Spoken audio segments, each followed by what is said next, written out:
correct. All right, we are good to go.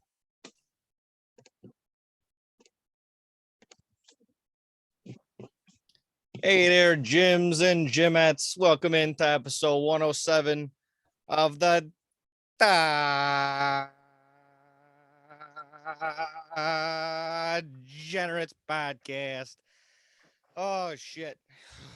Ooh, shit, out of breath on that one. Yeah, that was a close one. I almost passed out. Welcome in there. Like I said, episode 107. My name is Nick, and your co-host. I'm fucking having trouble hearing anything on my phones, but that'll come back maybe. Welcome into the episode. We got a big one today. I keep fucking setting everything. I'm a little off my rocker. Disappointing Sox again. Cubs are still here. We got catching up on some playoffs. We got some AEW news as well. But before we get into all that, let me introduce you to my co-host, Wild Bill, coming in from a deserted island. Where the hell did you get there, Bill guy? Yeah, we hit a 28 leg all underdog parlay. I decided to just buy an island, undisclosed location. So we're hanging out right now on the beachfront. All the boys are invited. All the fucking degenerate fans are invited to the island. I'll send you the location. Okay. Yeah, man, we're having a fucking good week so far. Episode 3 of Kenobi is out. We're going to talk about that. Oh, yes, we Cubs are. and Sox. We got a lot of baseball news. We had a couple of retirements in the NFL. Two guys that we grew up, watching, grew up, and one of them, I don't know, maybe a Hall of Famer. The other one, maybe, definitely not, but we'll talk about him a little more. Obviously, hockey and basketball playoffs. There we got the finals in the NBA. We're almost at the Stanley Cup finals. So we got a lot for you guys. Let's fucking hop right into it. Before we get into sports, I know we like to do some fun shit every couple episodes, and Nick and I were talking about this the other day. I saw this picture on Instagram, and it just flashed back to like childhood, and it was, I'm trying to pull it up here. What is the greatest PlayStation 2 game of all time? And Nick, I know you're a big gamer. I'm a big gamer. A lot of the guys listening are big gamers. And just to read off a couple of games on this list: MVP Baseball, Lego Star Wars, all the GTAs, Vice City, SOCOM Navy SEALs, SSX Tricky. That was one of my favorite games of all time. So there's this whole list here, a lot of different games. Let's just go over some of our favorite games from this list, or if they're not on the list, honorable mentions. I thought that would be a fun way to start off episode 107. Yeah, sure. Oh yeah, we got our own list, or was there a list to read off that they gave? Well, there's a picture here. Like I said, there's just a bunch of games. Tony Hawk Underground Skater, Medal of Honor, NFL Street, Bully, Metal Gear Solid. Okay, a lot of these are on my list / honorable mention list. So yeah. I was just gonna pick the top like 3 or 4 for me personally off this list. For sure. You got a couple you want to start off with? Yeah, definitely. I'll go trickle back up to the top. I mean, yeah, I used to, Tony Hawk games for sure. Underground 2, Tony Hawk Underground 2, American Wasteland was one of my favorite ones. I mean, they're not a little hit or miss now, but the WWE games back in the day, Shut Your Mouth, Here Comes the Pain, the first haunt. I got it right here. Let me pull it up for you. Oh shit! There we go. Visual aids today. We got SmackDown versus Raw 2006, the first one. That was the first time you were able to play GM mode and all that fun stuff. But I mean, hands down, I think my favorite, just by the collection I have in front of me. He's got the stack of them. Yes, the Guitar Hero games. Yes, I got it. I know. Obviously for hard me, to hold both. But yeah, we got GTA or Guitar Hero 2. We got this, even Rocket. Oh, this is just on the PS2. I got basically all of them, but I think for sure number 1 has to be number 3. 100%. It has to be number 3, number 2, number 1, and then probably even, World Tour. Even I got that on there because Yeah. Korn, first time Korn was on there. Did you ever play the Metallica version of it? Yes, that was also one of my favorites. Metallica version. I left that one. That was more on the. I think that came out when it was on the PS3. That's why. Yeah. So I mean, every one of these, I think, just about besides maybe World Tour, were set up for PS2. Yeah. Or what? I definitely agree that number 3, Legends of Rock, or whatever it's called, that's the best one. And then you got I'll even one show by you. Metallica. You got Raining Blood. A song that I personally like, and maybe a lot of people don't like it, but Knights of Sidonia by Muse. Like that's one of my favorite songs in that. It does game. have a pretty good solo too towards the end. Oh no, watch out. We don't want to get fucking ripped off the thanks Eminem. You fucking Eminem fucking tried to cancel us last week because we played a 30-second clip of Till I Collapse. I think it makes sense. Yeah, it makes sense. It's it's still part of because we didn't pay Fast and the Furious. We're still family though. Family. Yeah. But yeah, exactly. So yeah, those are definitely up. I didn't even think about those. They're not on this list. Gotta put on, definitely the Guitar Hero series. If I was only picking one Madden NFL 04, I think everyone goes with that one for sure. Yeah. One that not everyone picks, the Warrior. If you like the Warriors movie, the Warriors video game was very good. That game was fun. Jack and Daxter really as well. That was one of my other favorites. And then besides the WWE that I pulled up, SmackDown versus Raw, 2007 was good, and then 2008 when they rebranded ECW on there, that was awesome. NBA Street Volume 2, Family Guy video game as well. These are all just the ones I played. And then the honorable mentions I had: Bully, God of War series, the Tiger Woods golf, everyone like that. That's where I learned how to golf in real life. Like I tell people that and they laugh, but I would play that video game and they had like the in-game tutorials of Tiger Woods actually hitting golf balls on like a driving range. And I would just go out into the backyard and try to recreate it. And that's how I learned how to golf.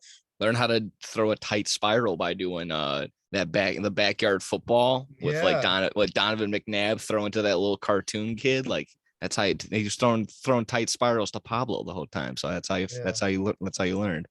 The last one I got just in honorable mentions, and it kind of ties into a little bit of wrestling too, a little bit of wrestling news somewhat. Twisted Metal, if anyone like the Twisted Metal series. It's actually turning into a show, I believe, a cartoon. No shit. Samoa Joe is dual voicing that character of Sweet Tooth, that the flame, obviously the skull with that's all flames. So he's dual voicing it with Will Arnett. Will Arnett, Arrested Development, and then tons of other famous stuff. But I remember him in Hot Rod. He's the fucking villain boyfriend. Blades of Glory, same thing. So yeah, that's also pretty cool. Oh shit! I didn't even know that. I'll definitely have to watch that. That just popped up. I'll go with the top 3 just off this list that was posted on the internet. I'll go number 3, and obviously with D-Day being yesterday, shout out to fucking D-Day. Never forget the day that changed the fucking world. Medal of Honor Frontline was probably my favorite. It is probably my favorite war game of all time. I just remember the opening mission. You're storming Omaha Beach. The fucking ramps come down on the U-boats, and you're just getting sprayed down by the fucking Nazis in the fucking towers or whatever. And that game mode or that campaign was awesome. There's one part of it that sticks out to me that's like seared in my fucking brain. And there's this mission where the paratroopers were paratrooping in or whatever. They landed on this farm. And right when you start off this mission, this person on their farm had like a big windmill, and there was a soldier whose parachute got caught on it and he was dead, just hanging there. My God. When I know whenever I see a windmill, I think of that and me being like a 6, 7, 8-year-old kid playing that game. And I was just like, holy fuck, this dude's hanging from the fucking windmill by his parachute. It was so like, it wasn't traumatic, but obviously I fucking remember. It was like that was your first time seeing that sort of graphic violence in a video game. Yeah. Makes sense. So Medal of Honor Frontline is going to be number 3 for me. Oh, it's so hard to pick between number 2 and number 1. Number 2, I'll go with Lego Star Wars: The Complete Saga. Obviously, I'm playing the new one right now on PS5. But that original series, 1, 2, 3, 4, 5, 6, so many hours of my life have been lost playing the Lego Star Wars Complete Series game.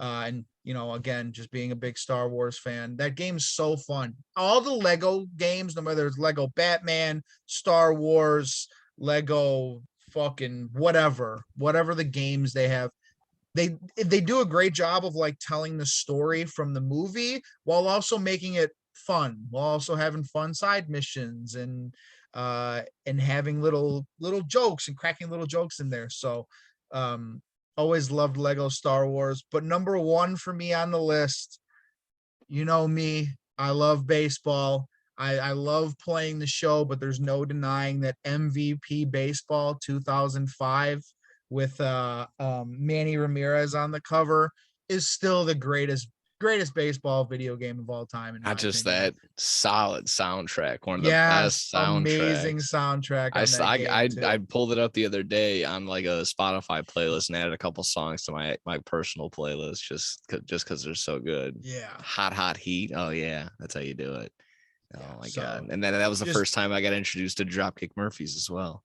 yeah, That's when Boston won the World Series. So yeah, Tessie got popular. yeah. Yeah, So huge. those three are definitely top on the fucking list for me. Um, just being a big baseball fan, loved that game growing up. That was probably either that or Madden '05 were like the first sports games. I don't know which one I played first, but just playing that game all day, every day. I had no idea what I was doing. Like I'm pretty sure wasn't doing franchise. I was just doing play now games, and I would just play on the easiest mode and hit bombs all fucking day. And as a kid, that was so fun. But yeah, MVP baseball has got to be number 1 for me on that list. Yeah, that was a solid one. That was a good one. Oh man.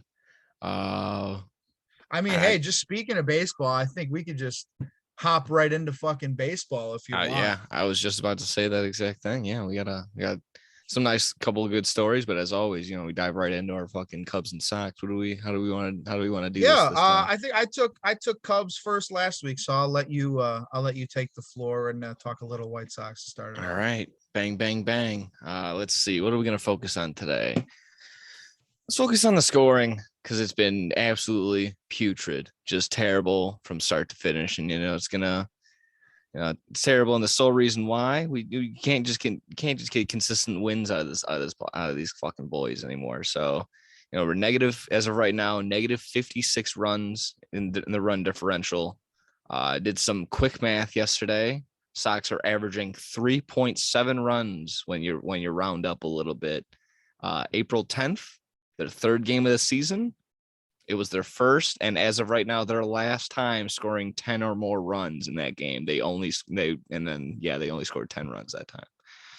While other teams are just doing 10 runs consistently, well into almost 250, 270 runs. The White Sox have 190 runs scored. They are one of 5 teams that still haven't scored 200 plus runs at this point in the season. That being, Wow. just like I just said, the Sox, the Royals, the Tigers, the Pirates, and the Oakland A's. Speaking of the Oakland A's, let's take a look at their run differential, their run score, and their runs whatever allowed.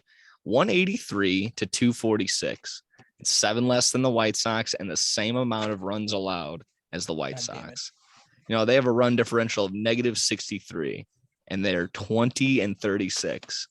What I'm basically saying is that the White Sox are the Oakland A's with extra steps. So it's looking pretty brutal when it's like that. The Sox are 2 games below 500, the third in the division right now. Still 5 games, 4.5 games out. Not completely fucking. The ladder isn't close, but the Twins keep winning. It's just not what you want to do. Now, like I said, we didn't keep it respectable like I asked. Toronto absolutely fucking embarrassed us, smacked us around the entire time, barely scraping any runs, and you just got 2 wins against the Rays. That's nice, but only one run games when we were up 6-0 at one point. So They seem to have played down to us, the Rays, but now we're facing the Dodgers, and they're plus 117 runs in their run differential. The Jesus. third best record. Yeah. It gets even better. Their team ERA 2.91. They just got swept by the Pirates, sure, and they just split 2 games with the number 1 place Mets. So they're looking at us as, I would say, get right games, and that's not feeling right now. This is the first time the Dodgers have been to the South Side since 2017. And the Dodgers took both those games, and it was just two game series, losing 1-0 and 9-1. So let's just hope that that shitty lineup from 2017 doesn't come up, and hopefully this lineup that actually does. Would you like to take a guess as a couple names on that lineup? I actually have it still up here from what year was it again? This was 2017. I have 2017. I have the box score. Yeah. Tyler Saladino. He is in there. Yeah, he was hitting. Tyler Saladino. We got what's that one dude with the Saladino was hitting 6th. Go ahead. What who's that? What's the dude? I don't remember his name. He had the big red beard. He was on the team for like a year. Oh, Adam LaRoche? No. Yeah, not Adam LaRoche. I think that was 2015. Two I had. He was 2015. Off the top of my head. That lineup consisted of Tim Anderson leading off. Well, things don't change. Melky Cabrera was there. Jose Abreu hitting 3rd. Avisail Garcia hitting 4th. Yeah, Avi. I forgot about him. Matt Davidson, Tyler Saladino, Alan Hansen. Oh my God. Yelmer Sanchez, Kevin Smith, and Omar Narvaez. Oh, Who the fuck is Alan Smith? Whatever his name is. Oh, sorry. Alan Hansen. He pitched hit at later. Omar Narvaez later pitched hit as well. So he came in for Kevin Smith, the catcher, and Adam Engel was our starting center fielder that game. Brutal. Wow. So like I said, just getting a little step back into the history books. But yeah, hopefully those dark days of fucking Melky, Omar Narvaez and Narvaez and Tyler Saladino don't show up. As much as I just said they're struggling, I would feel a little bit better with this current lineup than them. And I'm also not getting a prime Clayton Kershaw anytime soon. We're getting Mitch White with a 4.79 ERA. Tony Gonsolin. Oh God. Gonsolin. Yeah, it's some weird last name. Gonsolin, I think. He's got a 1.59 ERA, and then Tyler Anderson with a 2.59. Best game to snag is obviously game 1, and the rest of the games you just got to pray. I think the good thing is the Sox got Kopech, Cueto, and Cease going. Yeah, exactly. We got the heart of our pitching staff going. That's nice to know. Honestly, I'm just at my wit's end with this team. They really need to just get something going, some sort of run with some just explosion of offense, and it's going to be hard, incredibly hard now with Tim Anderson on the IL for at least another 2.5 weeks, 2 weeks or so. Eloy didn't look well in his Charlotte games. I think he took a step back. He's back a little bit injured. And Moncada and Yasmani Grandal just continue to they couldn't hit a hit if they were in a fucking slow pitch underhand wiffle ball game. That's how bad Women's they are. League. Yeah, I mean they're hitting Moncada's hitting 1.135, and Yasmani's hitting 0.163. Absolutely disgusting. Yeah, but remember last year Grandal was like doing the same thing at this point of the year. I know. I remember we were talking. He turned it around. He was able to get up to like a 250 batting average, but even then, it just still wasn't enough. He's got to pick something up now. I was thinking about it the other day. I think I was just driving at work, and I was like, last year Yasmani Grandal was having the worst season of all time. Yeah, it was because he's walking. He's just not walking.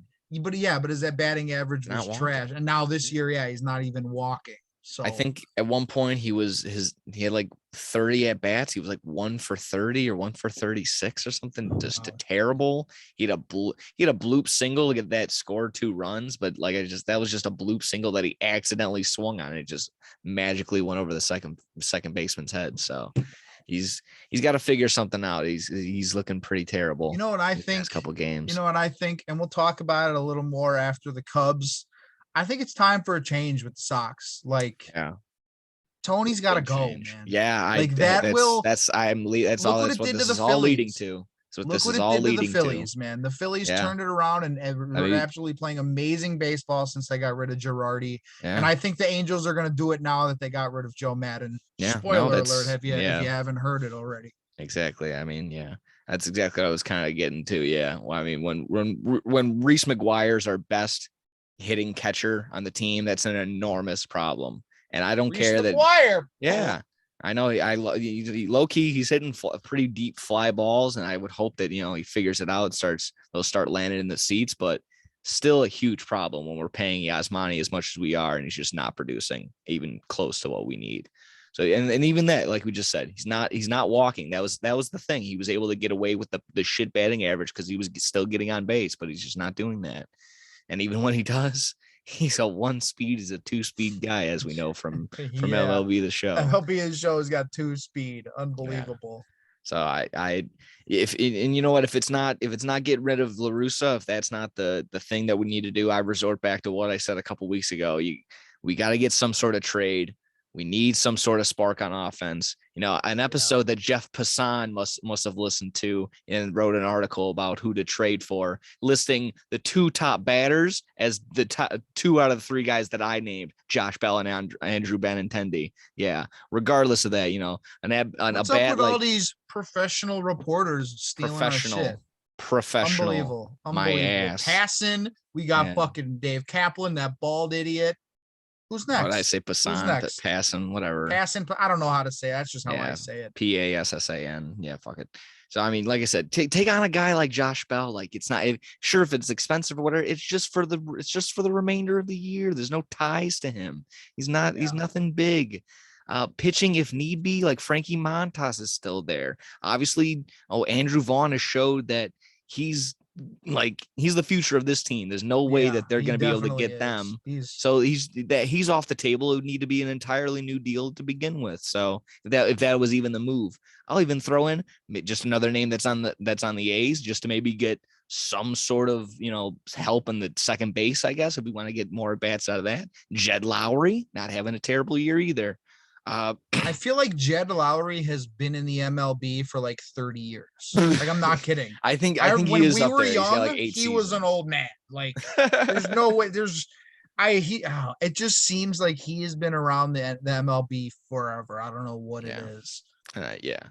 And I just keep going. But hey, he's a good little utility player. He can play damn near every position. I think he's a switch hitter too. So you're going to get him from both sides of the plate. That's not a bad little guy to bring in. That's what I'm saying. And this was something from this was a good follow on Instagram, whatever. I'll shout it out. What a dumb White Sox fan, all one word. What do the White Sox need if they are going to trade? I'll even throw this up to you. You can help us out. A lefty starter, a solid lefty, a good to average second baseman. He just put it average, but I want a good second baseman, obviously.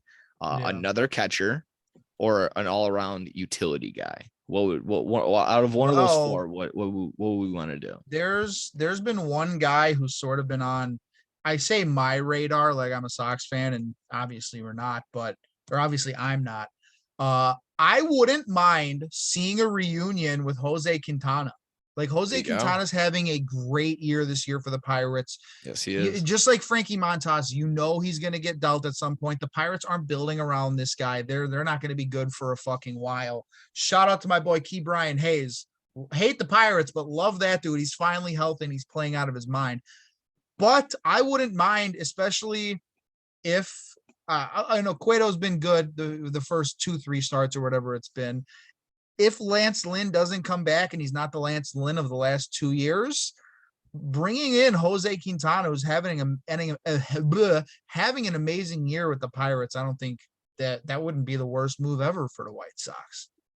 Yeah, no, I have no way to prove this, honestly. And no way to prove it. But when you tweeted that out, it was you that tweeted out about the Sox trading for Quintana, like you just expressed right here. You tweeted that out on the Degenerates page. Also go follow the Degenerates bet page. What's the tag on I that? think it's just Degenerate degenerate_bets. There you go. Go Yeah. ahead and follow that. Go follow us there. All of our daily picks. Bing bong. Yeah. Points bet SYS9. Look, like I said, I had a feeling that the Sox should do something like that. And like I said, I got no way to prove it. And then you went ahead and just somehow grabbed an idea out of my brain. And you're like, yeah, that's a good idea too. I'm not saying you stole it. I'm saying we I fucking shared pulled it. a Reva We shared and I it. just mind probed the shit out of you. Saw it. You saw it in my brain. You're like, that's a good idea. Let's do it. Bang. And then, like I said, that's not the worst idea. And that's pretty cool. I don't mind that. No, I mean, you look at his numbers, he's 1-2 on the year, but again, records don't matter, especially when you're on that Pittsburgh. Doesn't explain everything. But he's got a 2.32 ERA with 44 strikeouts and only 18 walks on the year. I mean, he's Mr. Consistent. Like every year he's going to go 9-9 with somewhere an ERA between 3.3 and 3.7, 3.8. Like that's been him his whole fucking career. Yeah, it is. And even if he can't, even for a while there, he even pitched out of the bullpen for the Cubs. So he would be a good lefty arm that you can go to in a playoff run. You need a lefty against a lefty heavy lineup or something. I think it'd be a great move for the Sox. Yeah, I like it. I don't know what.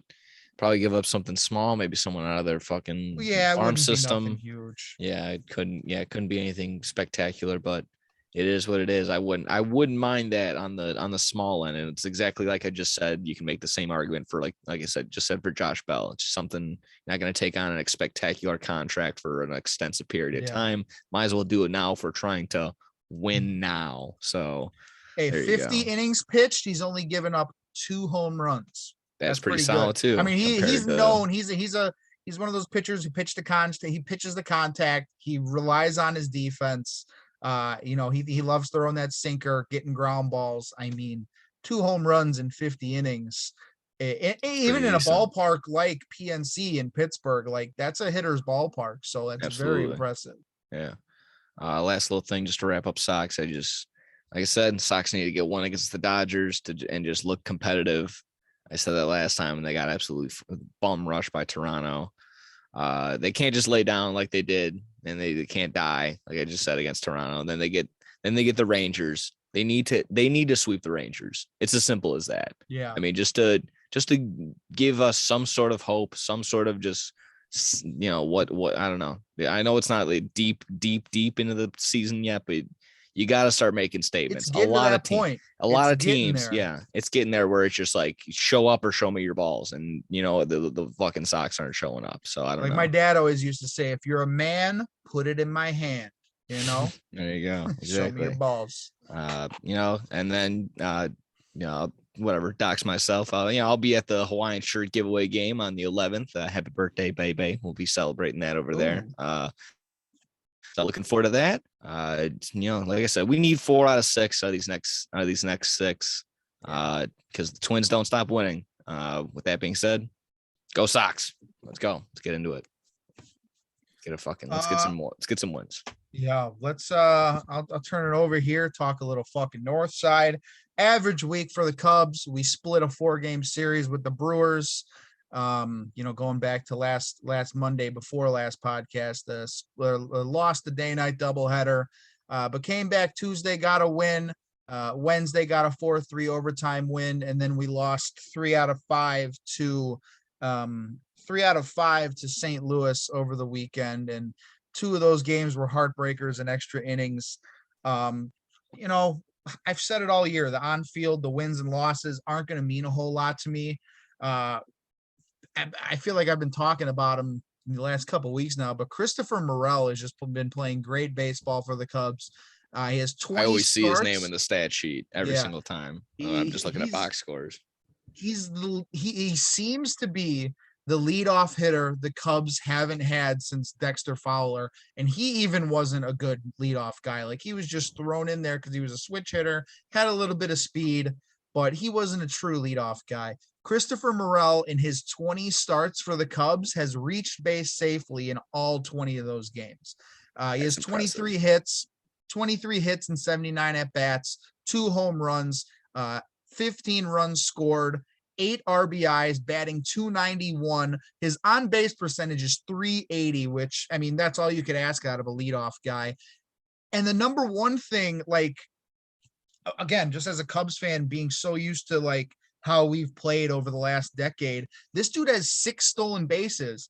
I don't think the Cubs have had 6 stolen bases in the last 10 years. That's just how we played. There were no stolen bases. The Cubs as a team right now are second in the league in stolen bases, and Morel's leading the team with 6, and he's only been here for 2.5 weeks. Cup of coffee. No, not even. No, yeah, almost 2 weeks. So I'm loving what I'm seeing out of this guy.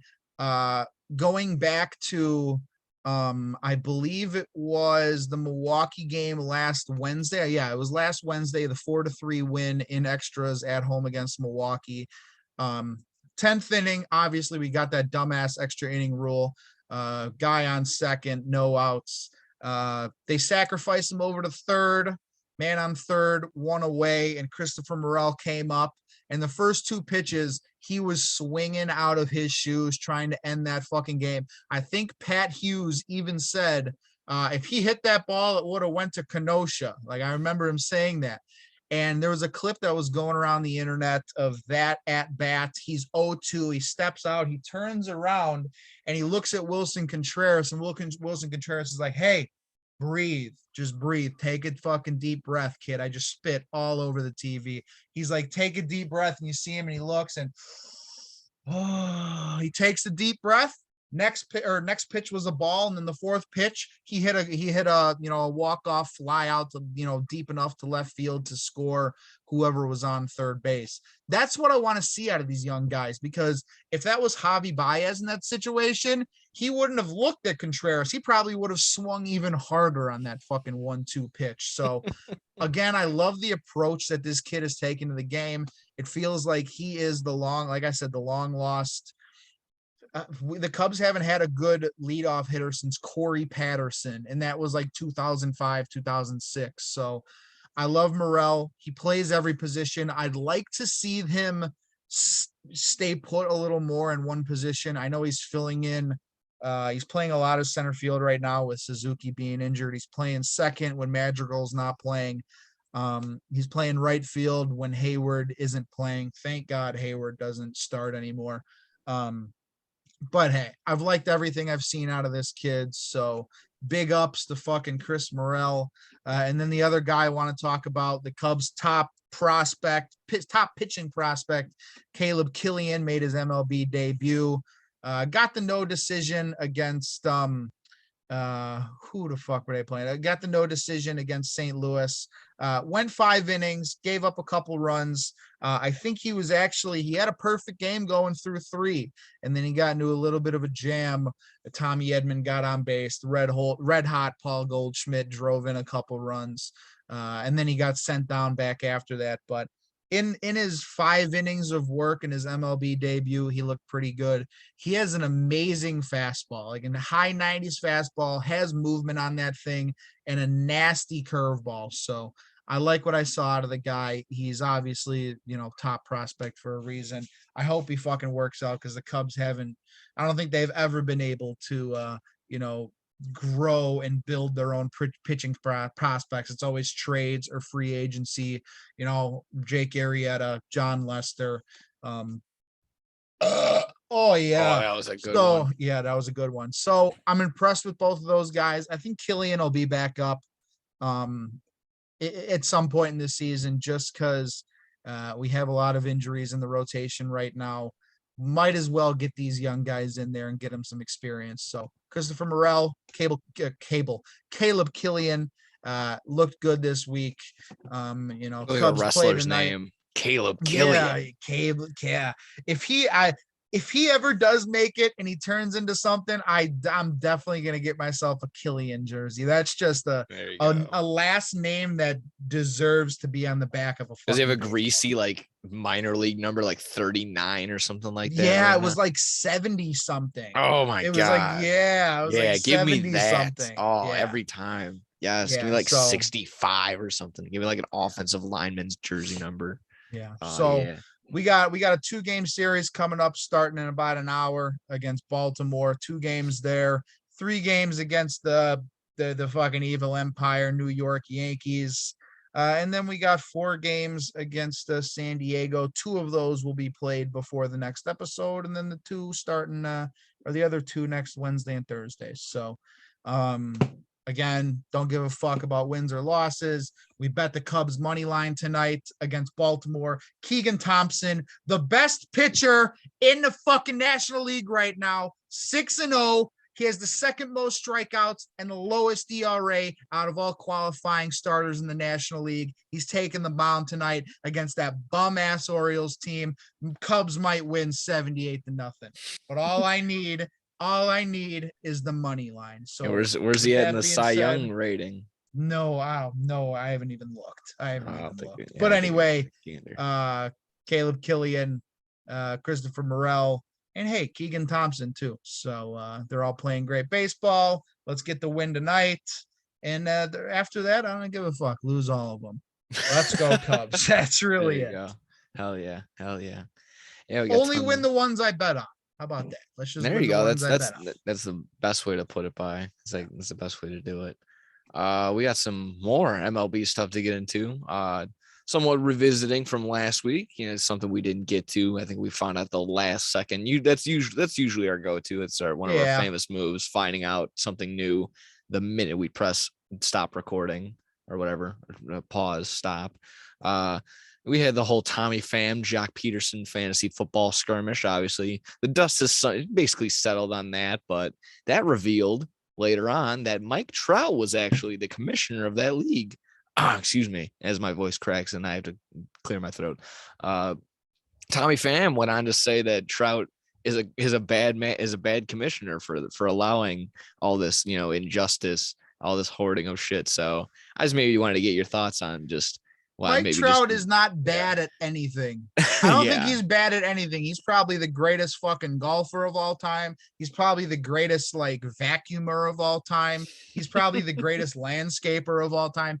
Mike Trout can do no wrong other than, the little slump that he's on. But I think he's just distracted. All the Tommy Pham, Jock Peterson fantasy football bullshit has gotten to his head. That's my take. That's why the Angels have been doing so bad. I mean, everyone on the team's struggling. They fucking canned Sleepy Joe Madden.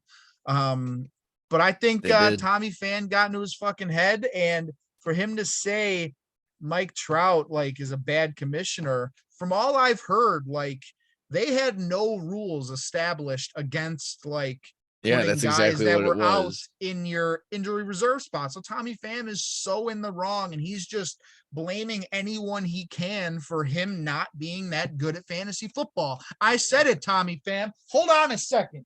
Uh-oh. I think I know exactly what he's going to. He's going to go get him. Oh, where's it at? Uh-oh. Here we go, Tommy Pham.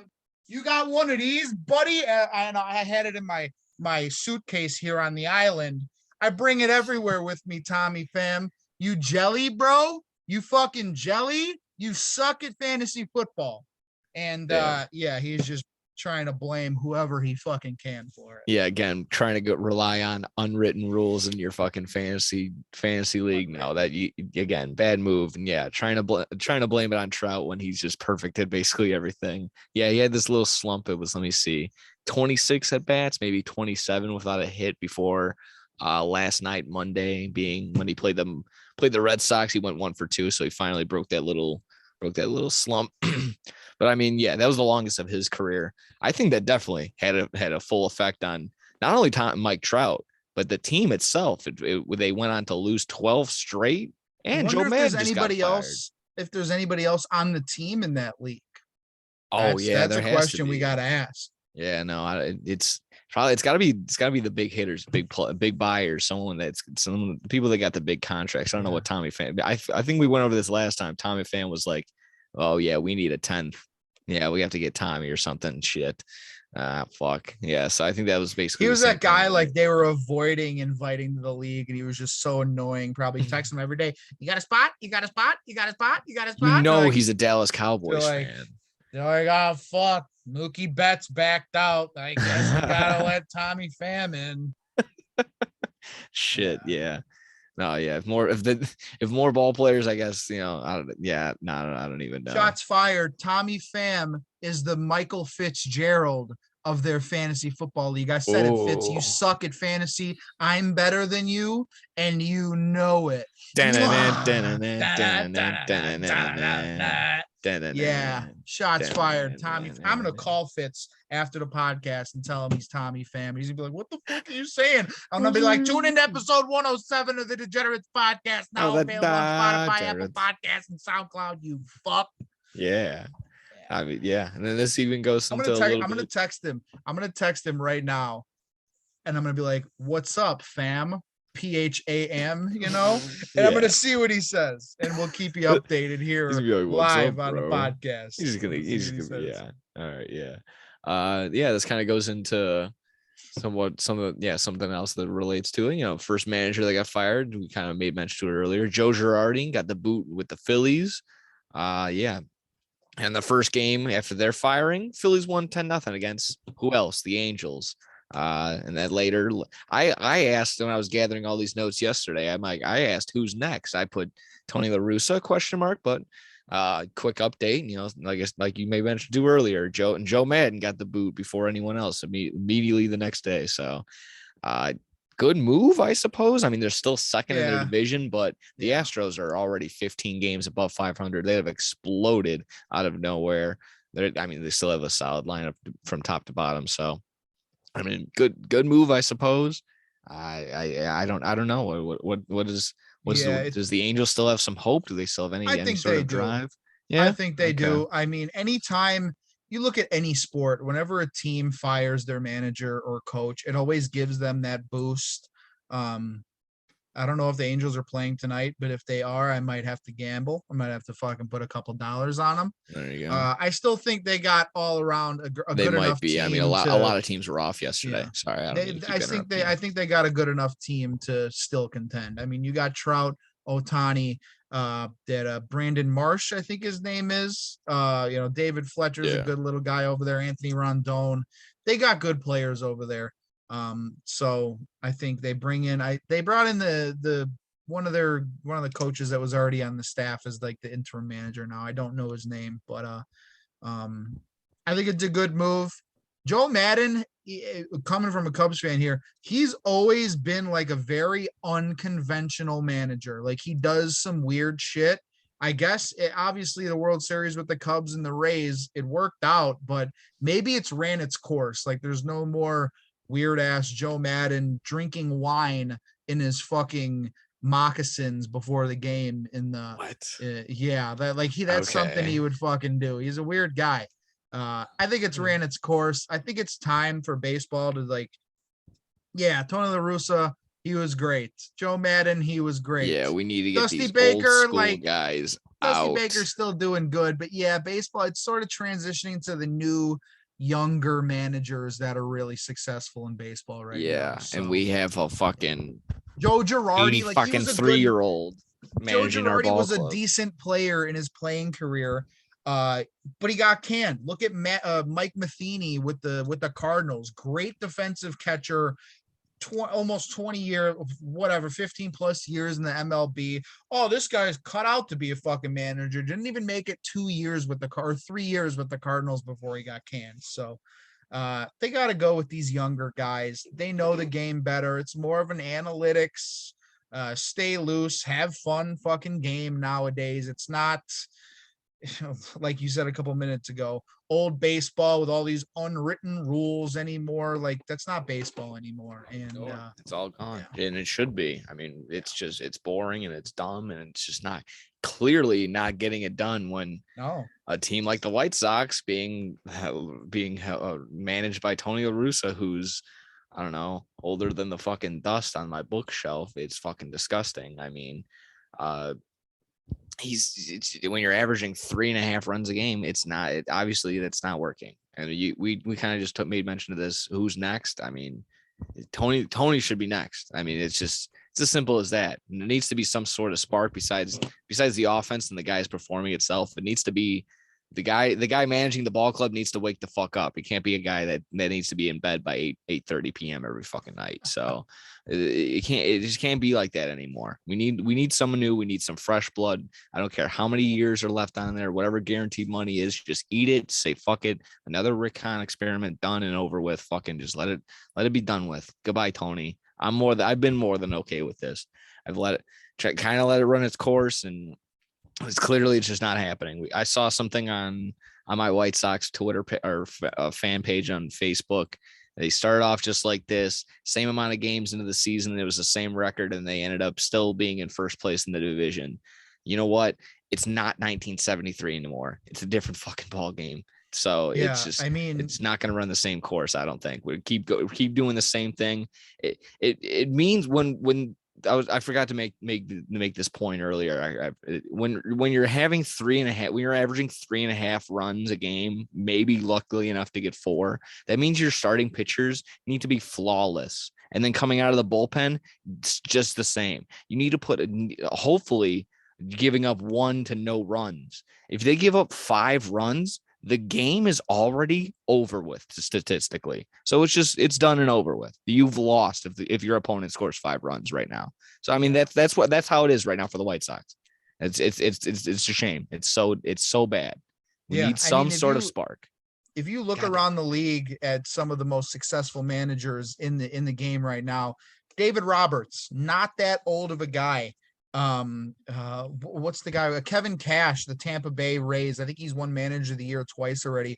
Even though they're not doing too good this year, Dave Martinez with the Nationals led them to a World Series. Charlie Montoyo with the Blue Jays right now is 10 games above 500. So there's a couple other. I'm not going to name them all.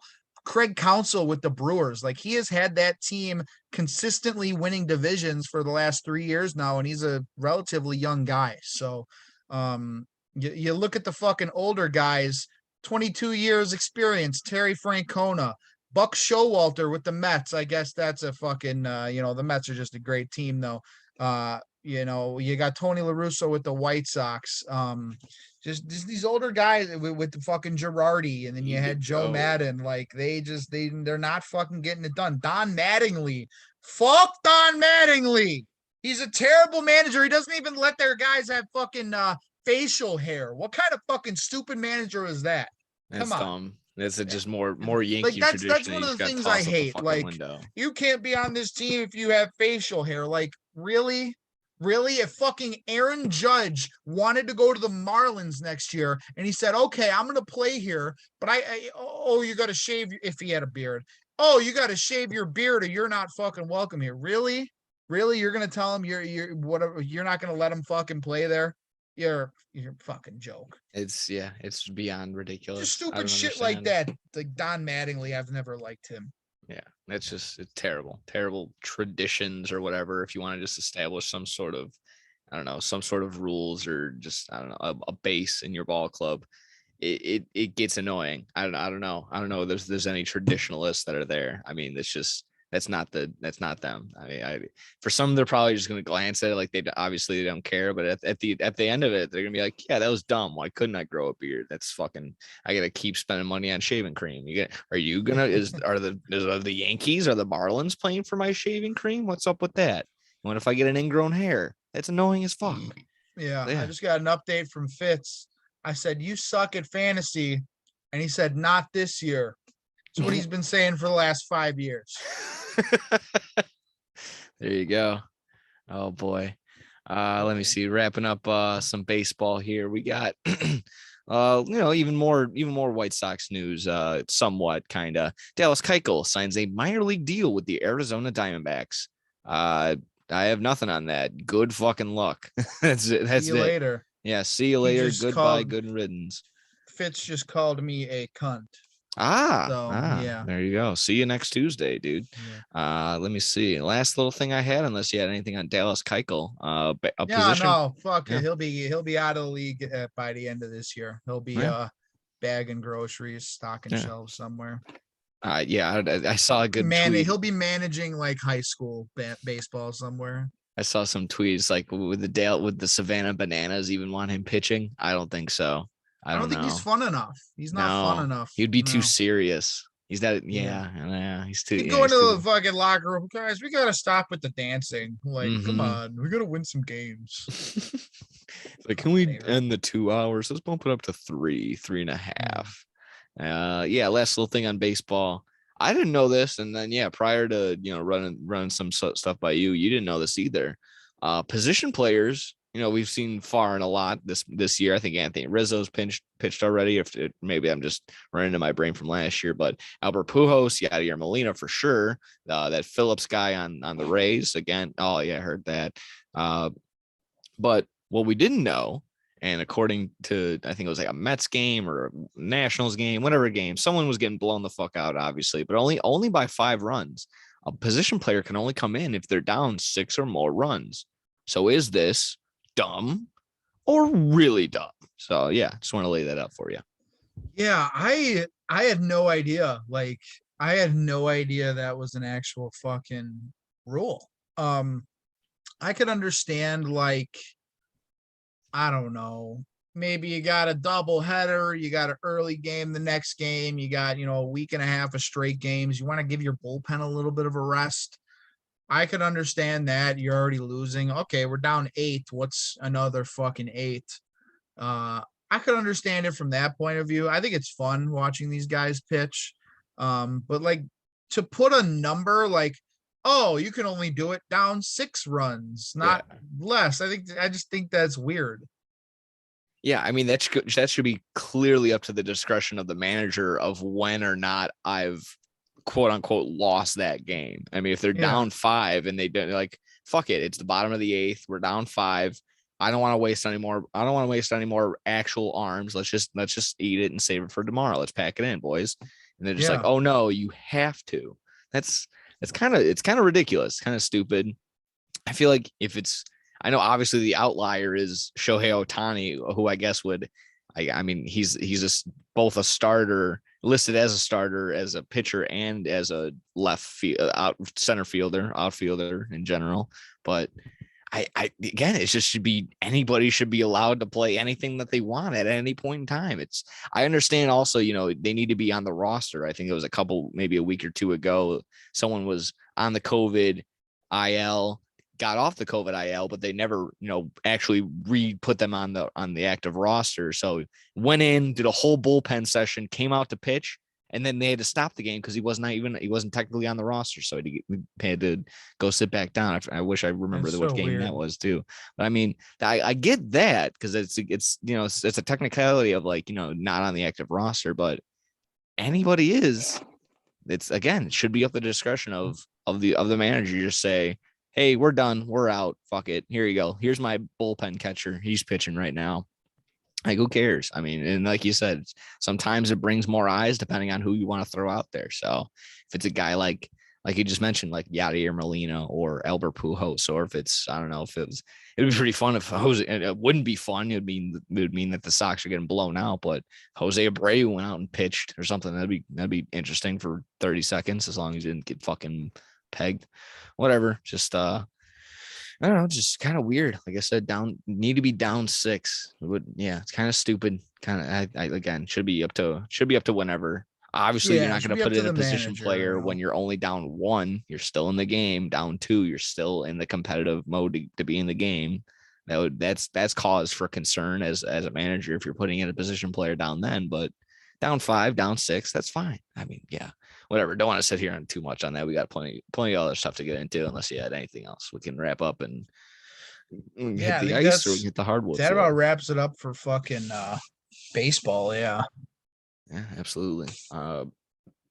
With that being said, you want to do NHL? You want me to do NBA? Which one do you want to start off with? Or I'll talk a little hockey. Talk some hockey, guy. Looks like the ticket has already been stamped for the Colorado Avalanche. They will be representing Colorado Islanders. Yeah, you're a little too much. The sun's getting whatever I said. Yeah, the sun's getting the Avalanche stamped their ticket to the Stanley Cup final.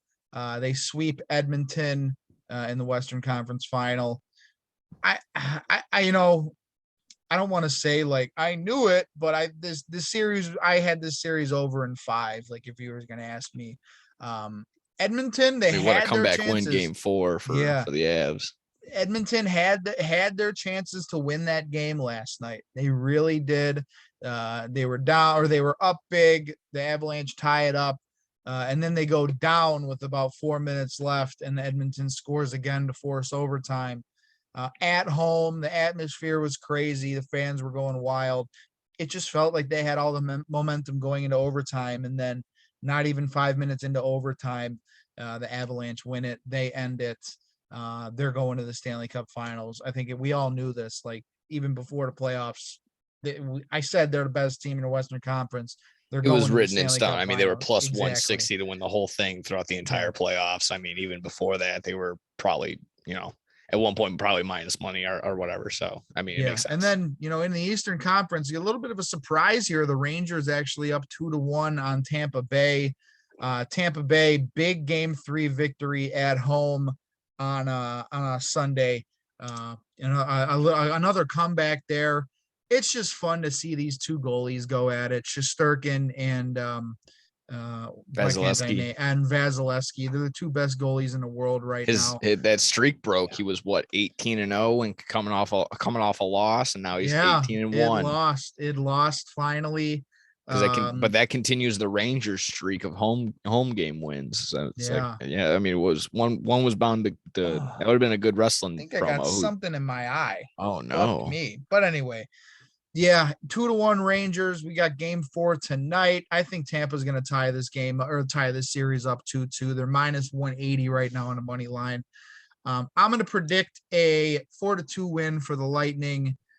Go back to New York. You want that puck line to cover, don't you? You sneaky dog. I did. I didn't bet it. I'm a little afraid of this game tonight. I know it can go. It's so crazy. Yeah. The series is so wild. So this series, I think it's gonna go 7. I really hope it does go 7. I think the Lightning tie it up tonight, and then you got a little 3-game series to determine. Are you gonna ride the Lightning? Yeah, who will represent the East in the Stanley Cup? I'm still gonna take Lightning in 7.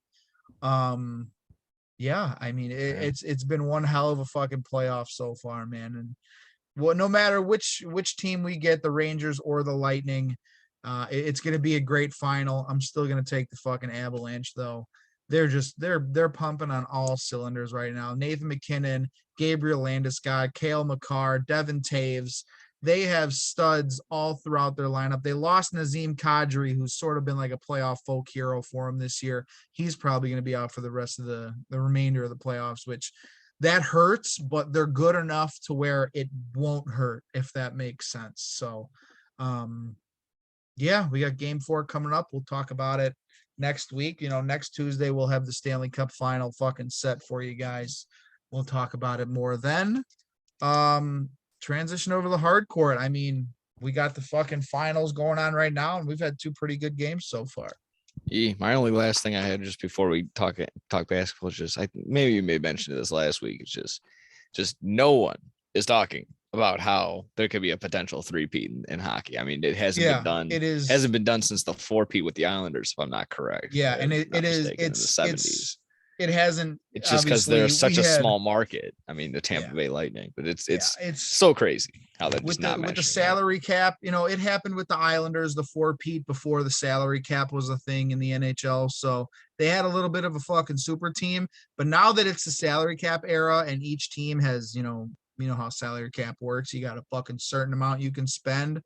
I know a little bit of fucking funny business has been done with the Lightning with backloading some guys or front loading some guys' contracts and bonus money and all this bullshit.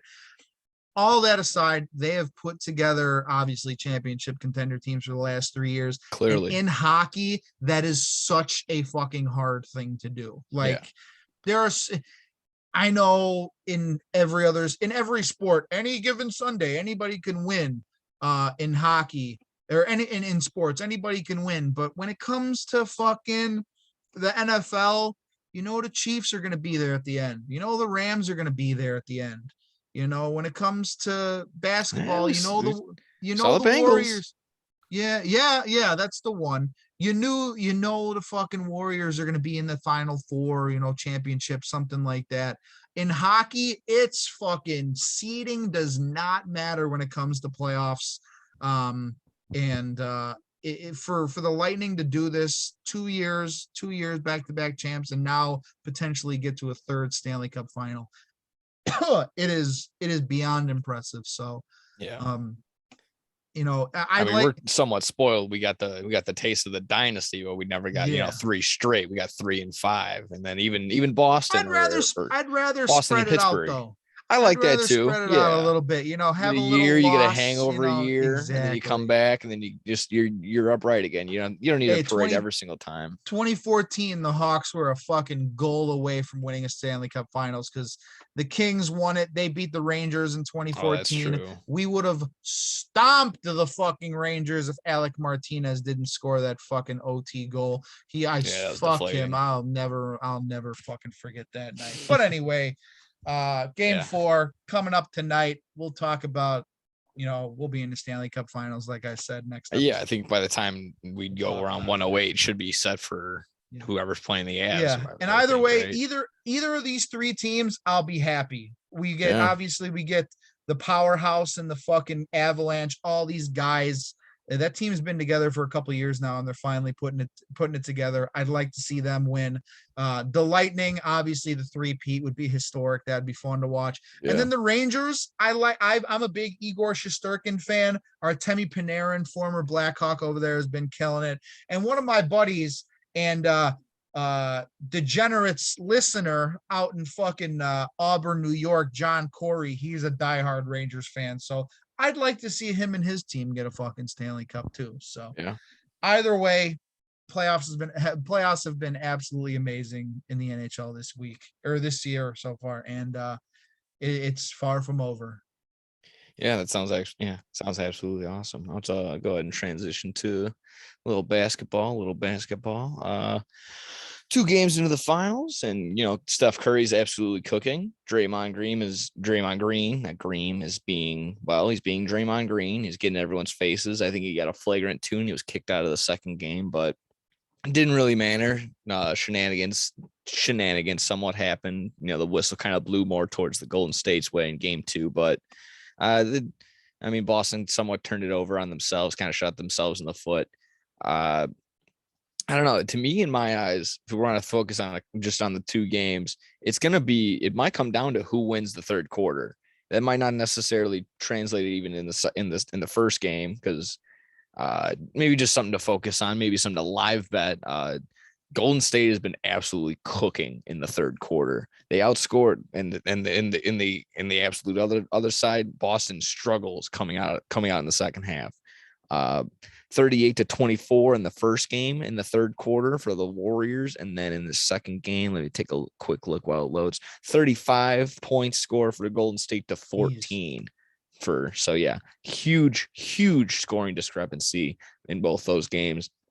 Like I said, take a live bet in the quarter, take a live bet in the second half on that. This is going to be tough. It's so hard to say who has the edge, and I think even Vegas knows that, because I think game 3 on Wednesday might still be a pick 'em. I'm going to try and pull that up as I'm talking, but it's really hard to tell who has the edge. For sure, I would say whoever wins game 3. Oh man, I can't even say take now. The Celtics actually minus 160 to win. Minus 160. Golden State plus 138. Okay, so yeah, I'm also looking over here. Plus 140 Golden State, minus 160 Celtics. I got a 3.5 point spread with a 212 on the over under. I'll never root for really the unders, but we've also seen a couple unders hit already. So, oh boy, it's so hard to just sit here and predict these games. But like I made mention too, just Curry's been absolutely cooking. If they go ahead and they do win this series, it's might be too late to grab an MVP. Good odds on that, but I think Curry will probably be. That's gone now. Yeah, that'll be accomplishing that. The only thing I did, I made mention to my dad the other day, and I'm glad I didn't, pull the trigger on him. Like, oh, Al Horford had a great game in game one, followed it up with 2 points in game two. So it might also just be one of those things. I mean, I get it. Hey, right Pretty- now, Steph Okay. Curry actually minus 115, so not terrible odds to win Not MVP. terrible. Yeah, you're Yeah. gonna eat a little bit if you want to get that, but Yeah. yeah, I can still see even if you wanted to, throw sprinkle a little bit on Clay. Maybe you get if Celtics do win game 3 and then they win and then Golden State wins game 4, are we gonna get game 6 Clay Thompson? That always No, seems to you be know the who thing. you're gonna fucking gamble on? Oh, Plus 21,000 Jordan Poole. I mean that's not the worst either. The He had new Splash 17 Bro. the other day. I mean, he does absolutely help out. So I mean, it's not the worst decision either. Like I said, it's just so hard to sit here and just not give it to Curry, even if he just doesn't do anything. I mean, he could hurt his foot in the first 5 minutes, and they'll still probably end up giving it to him, even if he just doesn't play the rest of the series and Golden State wins. So it's yeah, it's kind of crazy. This is a pretty good series. If this goes to game 7, I'll be very surprised. I'm very interested, very intrigued. I think the Warriors in 6. You think the I Warriors think in the Warriors 6 are gonna put it out? Yeah. Yeah.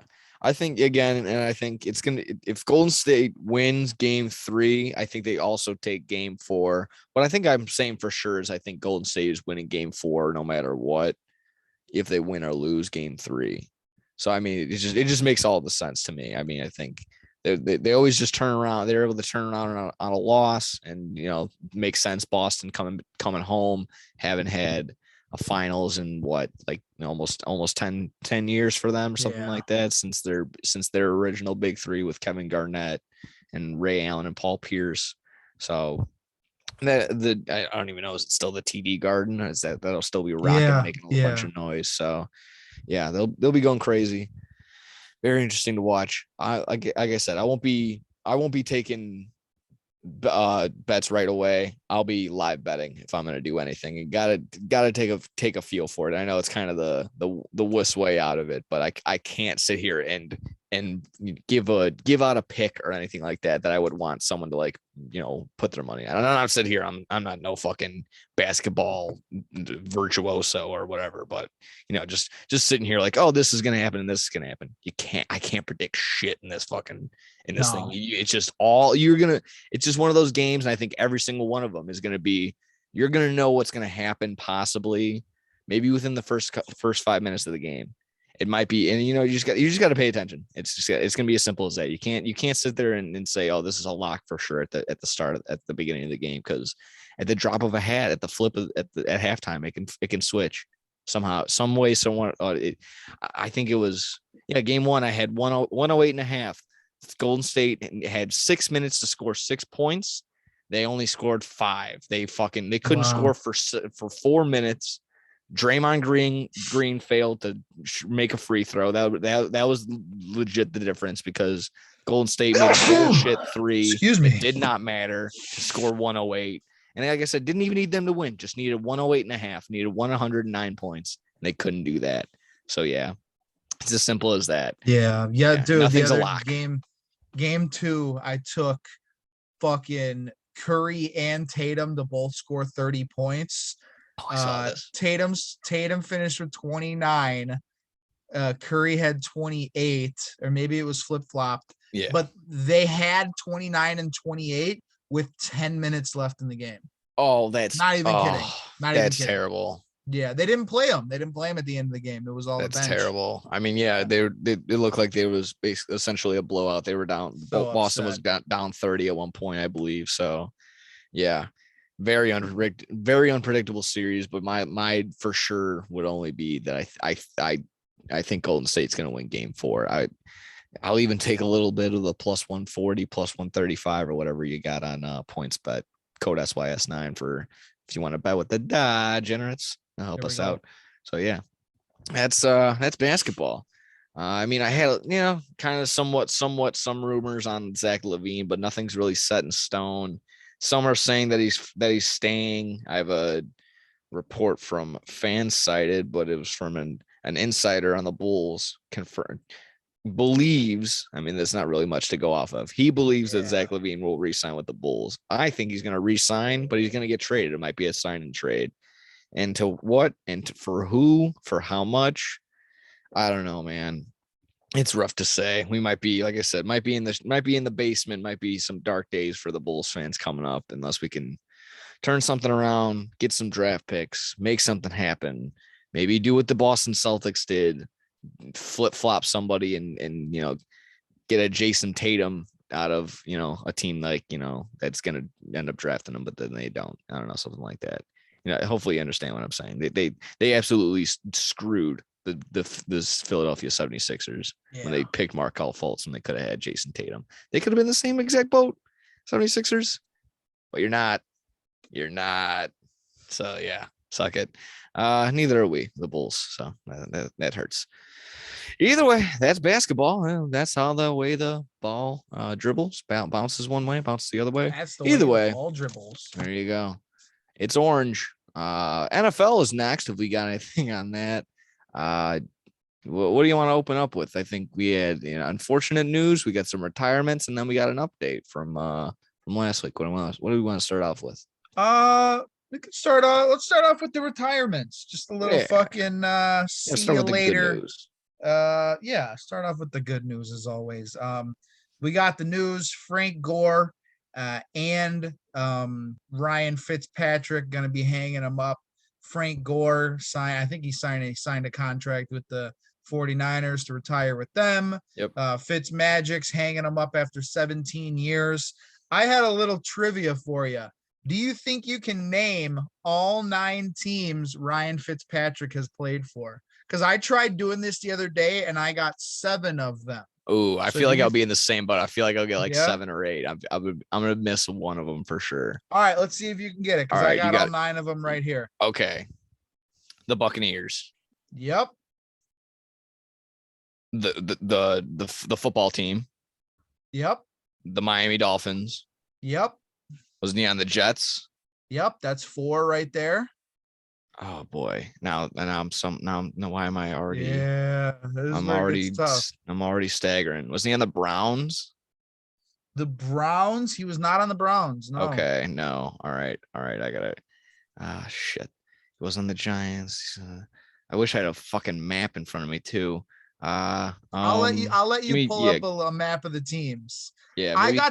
I got 7 of the 9, and 2 of them I was like, oh, I fucking knew that. But he's played for 9 different teams in his career. He got 4 of them right now. So yeah, let me hold on to that. I'll let you pull up a little fucking thing of the little list. Yeah, because my brain doesn't want to work right now. Yeah. God damn it. I'm just thinking, obviously not on the Bears, of course it pulls me up to something stupid. Oh boy. Oh my God. None of these look like he was on any of these. Yeah, we got. Oh my God. You got the Dolphins. Buffalo. You got Washington. Yep. The Buffalo's 5. Oh boy. He wasn't on Atlanta. Wasn't on Jacksonville. Wasn't on Carolina. Oh my God. Why can't I think of any of these? This isn't even like a good map. God damn it. This is terrible. It just sent me to my pen at. Oh, pendejo, you fuck. Here we go. There we go. This might be a little bit better. Okay. So I have 1 strike because I got 1 team wrong. So I'm up to 5. Let's go with the Bengals. Yes. Oh, he was on the Bengals. Yes, that's 6. He was on. That was one of the 2 I did not get. Okay, that's 6. Oh my God. Oh geez, I feel like this isn't telling me more teams. They gotta tell me. Needs to tell me more. There's no way there's just this many. Oh geez. It wasn't on Jacksonville. Houston. Yeah, that was my the God. second. That was the second one I didn't get. He was on Houston. So that was what I'm at 7, 8. You're at 7. You're at 7. Oh God. There's 2 more. 2 more. Wasn't on Denver. Wasn't on the Chargers. I'm writing down the ones that you've gotten so far. Yeah. Oakland or Las Vegas? Nope, not Oakland. Okay, so that's strike 2. Okay, hopefully not my last guess. I'm going to lock in the Atlanta Falcons, even though I already said he wasn't. No, he was Okay. not on the Atlanta All right. Falcons. What are the teams I He missed? played 05, 06 on the Rams. Oh my God. Yeah. Okay. 07, 08 on Oh yeah, he Cincinnati. played wasn't he on the St. Louis Rams? Yeah, he was on the Yes. Oh St. my Louis God. Rams. Yeah. Okay, and that was the last. What was the last one?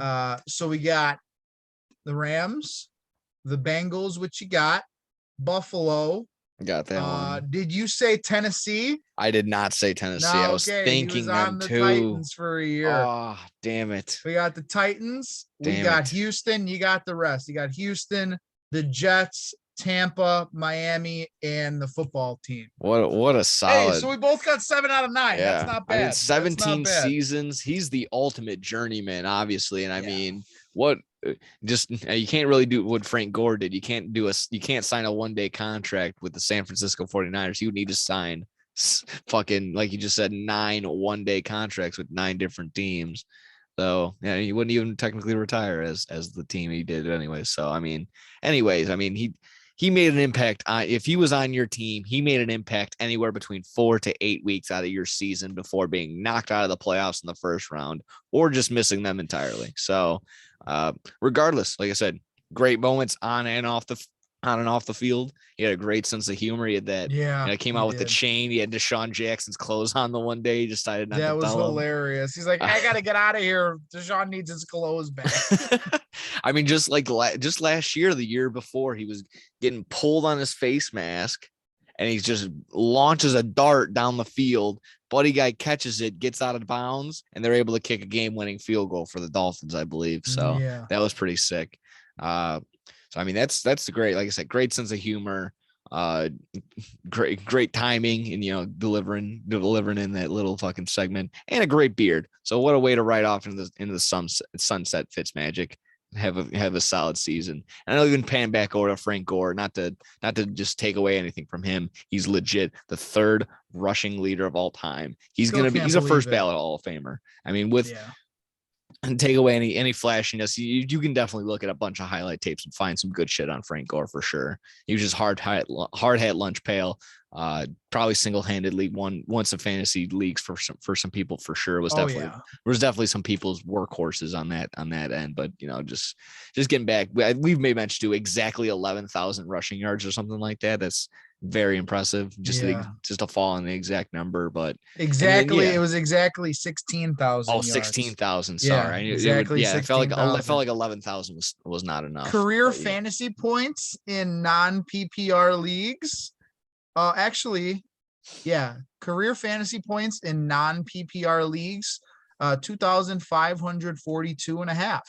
Holy fuck. That's crazy. Not bad. That's and pretty his crazy. Nickname is the Inconvenient Truth. What a guy. What a guy. Just a little bowling ball of a man. 3rd all time. I still don't believe it. I'm looking at it right now on Pro Football Focus. Or Pro Football, whatever fucking website reference. I still don't believe he's 3rd all time in rushing. That's, you said it a couple weeks ago. That's like bar trivia that you can stump your buddies with. Like, name the top 5 or name the top 3. Oh, you're a football fan? Who's 3rd in rushing? You're like, Walter Payton. Emmett. Well, Emmett Smith is up there. What am I saying? Yeah. Emmett Smith. Someone says like Eric Dickerson. Jerome Bettis. Yeah. Marshawn Lynch. Someone stupid would for sure say that. You're like, oh yeah, it was 2016 every single year. Whatever. Good on both of them. I mean, like you made mention too. Frank Gore already will be enshrined in the San Francisco 49ers little Hall of Fame Ring of Honor on their thing, and then if we're gonna be a first ballot Hall of Famer as soon as he's qualified or whatnot. I think isn't it the same thing with baseball? Probably like 5 years after you retire, then you're rated, then you're on the ballot. Here's a little update. Fitz is freaking me out right now with some of these texts. He wants to know if we're playing poker this weekend, and I'm just staying on topic that he sucks at fantasy football. So I ignored him and sent him a picture of me wearing the ring, and I said, "You'll never have one." He said, "LOL, we need to make the buy-in more." And I said, you need to worry about winning first before upping the fucking buy-in. The buy-in is Hookhausen. That's the buy-in. You can tell him Yeah, that. and fucking Tony Nese. Yeah. Let me see. Let me see here. You can update us on this. Maybe I have little to no information on this other than just simply the title. Just Marion Barber is dead. Dead. Running back. Yeah, he gone. Yeah, take the no floor. cause of death. Former Bear, formerly known as. For a couple of years there, he was ripping shit up with the Dallas Cowboys. There were some reports that he was a little bit, depressed, maybe a little bit down on the downside. Don't want to make any fucking speculations because we don't know what happened. But he was found dead in his apartment. At I believe he was only 37 years old. I want to say, right. Yeah, something like that. Obviously, Very that's young. sad. That's real absolutely. sad. Yeah, no, I didn't really, unfortunately, wasn't able to take the time to look into 38 years old. Okay, yeah, just it's very, very upsetting just to hear another life taken short.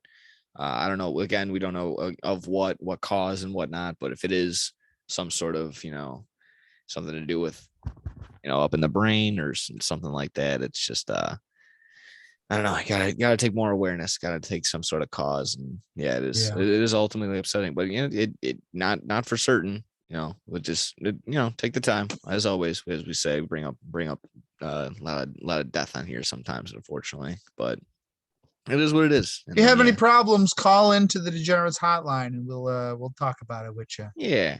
We'll get one of those like half couch, half chair things you see and you in can lay down like The Sopranos, the Dr. Melfi's office. We'll get one of those and we'll talk to you. Yeah. Figure out what's going on with the fucking Dane Bramage. Yeah. Let's see what Fitz said here. Let's see what Fitz said. Yeah, what'd he say? Oh no, this is my shout out to my buddy John Corey. I was just talking about him, the Rangers or the Rangers fan. He's also an Orioles fan. He just texted me and said, "Fuck the Cubs." So can't see it. That's okay. He's rooting for the Orioles tonight. There you go. Last little thing on NFL, just to wrap up on a lighter note, just some sort of update that we had from last week. We were asking, is Aaron Donald done? What is he going to do? Well, we know the answer. He got paid fat. He got paid fat stacks. Don't ever tell me that money doesn't solve anything. Aaron Donald gets extended 2 years, $60 million on a three-year, $96 million deal. Yeah. I mean, that team is too stacked for him not to just want to be there and play. It makes, I know, I get it. Your health, your mental health, your physical health, but the winning time is now, and they have the potential to go back to back. It is, it's very hard to do that in the NFL. It's very hard to do that in any sport, but if any one team you could say can do it, the Rams quick are here. Update from the Cubs game. Christopher Morel with a leadoff solo shot. 1-0 Cubs. Bing bong. Baltimore. Hello. I've always wanted to go to Camden Yards and good morning, Baltimore. I've only been outside of it. We're gonna do a fucking live call here on the Degenerates podcast to my buddy fucking John Corey if he answers right now. Oh no. We're gonna talk some fucking shit. Yeah, come on. Answer the phone. Hey John, listen, you're live right now. Episode 107 of the Degenerates podcast. Christopher Morel, NL Rookie of the Year, solo shot to lead off the game for the Cubs. I need your instant reaction. Buns. Oh, hey, fuck the I don't know why I'm thinking about the Orioles game. Yeah, 1-0 already. 1-0 good guys. So I had to send you a text. Oh, I know you had to. All right, hey, I'll talk to you in a little bit. We're recording right now. Go Cubs and Rangers. I'll say go Rangers too. Okay, how about that? Just forget the Lightning. Let's go. Not next week. Oh, New York Rangers. New York Rangers. Yeah, New York Rangers. Okay. Yeah. Always good. I think they were having this discrepancy the other day talking about that, but yeah, that's I don't know. Did you have anything on Aaron Donald before we wrap that up? I don't know. He deserves it. He should take some of that $96 million and reimburse me for the MVP that he didn't win in the World Series in the Super Bowl. Cause I know Cooper Cup deserved it, but that was my big bet last year in the Super Bowl, and I was very devastated when he didn't win it. I think if he would How do you have think he felt? actually, I think if he would have actually gotten that sack on the last play and not just thrown him to the ground and had an incomplete pass, they might have gave it to Aaron Donald just with the storyline. Oh, he might go out, he might retire. Let's just give him the MVP. But he fucking didn't get it. And hey, it was only a $50 bet. You got 90 schmil in the bank plus whatever more you've already made. Just reimburse me. That's all I And ask. then throw another 50 on top of it. Exactly. And then I'll take that 50 and put him on league MVP for next year. How about There that? you go. Like that. I like that. Yeah. Let's see here. That finishes up NFL. And we can dive in our last little part, our last little segment on some wrestling. I mean, we had Hell in a Cell over here in Chicago. Not really much to get into other than Cody. Did you see, obviously, Cody's torn pectoral? Yeah. That was that was huge. Nasty. Yeah, That was very nasty. nasty. Obviously, the huge debate of whether or not it was ethical for WWE to let him go out there. The report was Cody Rhodes was given the option. That's the report. Obviously, no one put a gun to his head and said, go out there and have a match. It makes sense that he would want to go out there and still want to perform. But damn, that thing looked fucking brutal. Yeah. I mean, to anyone that is skeptical, I mean, you maybe a doctor. Hopefully, it would be pretty cool if a doctor was listening. You can write a comment or send us a fucking DM or some shit. If the muscle's just torn, and if it's the torn pectoral, it's just torn. I mean, it just makes, I mean, he can just go. It's not like he's going to re-tear it again. Yeah, it's not like that's sort of what I understood too from reading tweets and stuff. Yeah, I mean, it kind of just makes sense. Like it looks haggard as fuck, and he's going to be out on the shelf for a little bit. I understand, still going isn't going to help it. Obviously, that's not going to help the healing process right away, but not doing the match isn't going to it isn't going to be the difference between him coming back in 3 months or 6 months. He was going to be on the shelf for however long this is going to be. I think they're saying he might be back in time for Royal Rumble. So yeah, again, so that's like a 6 month surprise entrant there. There we go. So yeah, so that could be something, or they just want to throw him in the main event against Roman Reigns. That's what everyone seems to think. That's the thing. But I mean, besides that, everyone's kind of said decent match, good series, 3-0 series for Cody Rhodes. So again, just ramming him down your fucking throat. Enjoy Cody Rhodes. Cody Rhodes is Raw is on WWE for the next fucking weeks, months, years, but not for, that was basically at the big injury. I don't know how long he'll be out. Obviously, torn pectoral. Yeah, that's upwards brutal. Of 5-6 months for sure. Yeah. Hey, we talk shit. We want to rip on him for leaving AEW, but that dude's got balls to go out there and perform. Oh yeah, absolutely. That's why I was tipping my cap. Absolutely. Him. Happy for the fans, I hope that fans. Hopefully my tone didn't come off that I was like still trying to it didn't. No, it definitely didn't. I just wanted to anybody just follow up and any reiterate. Entertainer like that, you go out there, you got a big pay-per-view. I know that they already have Roman Reigns out. They don't have the star power that I from what I hear, the star power that they used to have. I mean, a lot of people were saying that this Hell in a Cell was basically a bona fide Raw, and you can't say it wasn't. I mean, so good for him going out there and performing and still putting on a show for everybody. The way that they're misusing Finn Balor and AJ Styles, it makes sense. So yeah, we had a buddy, our Packer analyst Chucky the Cheesehead Provolone was there.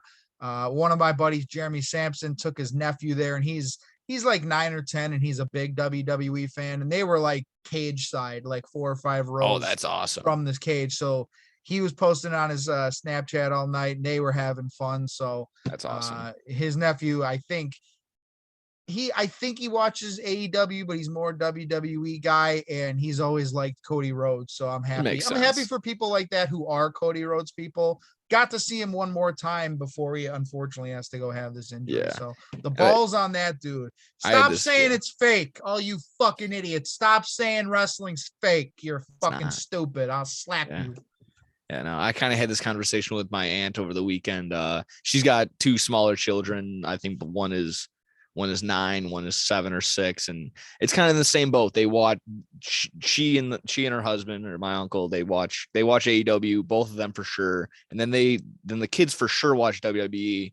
Kind of sometimes dip in AEW, but when it's the Texas Death Match or the Lights Out Dark Match, and there's too much blood and stuff like that. And when they bust out, this was her quote: "When the thumbtacks come out, I gotta change the channel. I just have to. It is what it is." And it makes sense, while you're not gonna get the gruesome, brutal storytelling in a WWE match that you would get in AEW, you're gonna get.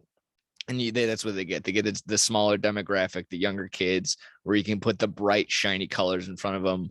Not too much going on other than silly fart and penis jokes most of the time, because that's just what Vince McMahon thinks sells money.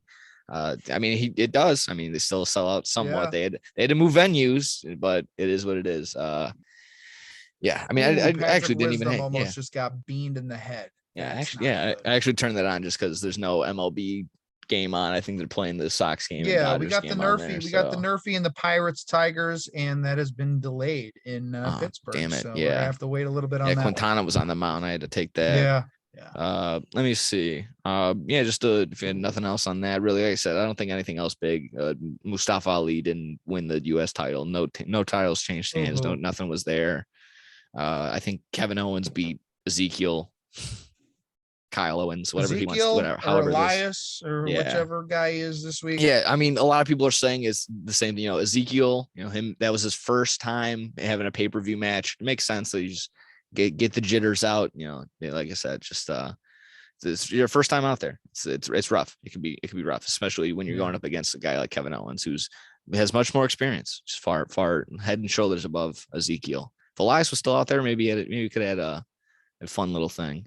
That'd be so crazy if they somehow get an actual Elias to come out. Yeah, they're planning. The place would explode if it was actually legit. Like it would be crazy if they can hopefully get a legit double, or maybe that's how they introduce Bray Wyatt. Bray Wyatt is actually Ezekiel's brother. Whatever.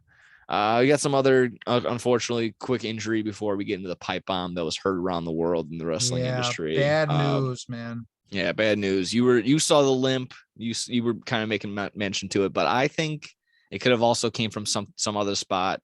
Unfortunately, CM Punk, after capturing the AEW champion, had to not relinquish it.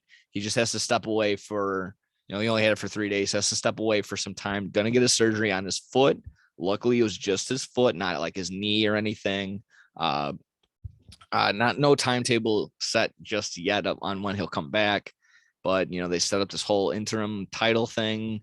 There's going to be a battle royal. Whoever wins the battle royal faces Mox.